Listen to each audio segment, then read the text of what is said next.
sabi sa Bible, in everything give thanks.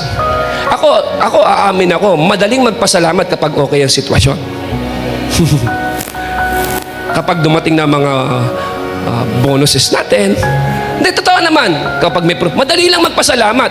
But in everything, hindi mo magagawa yan kapag ang nasa trono ng puso mo, ikaw. Kasi mahirap itaas ang kamay at sabihin, Lord, napakabuti ka kapag ang bigat ng pinagdadaanan mo. Pero kapag spirit-filled ka, kahit mahirap yung sa tingin, hindi mo kaya, magagawa mo. Kasi controlled ka by the Holy Spirit. So, ibig sabihin, yung sa tingin mo hindi mo kaya kasi mahirap. Pero dahil filled ka ng Holy Spirit, nagagawa mo.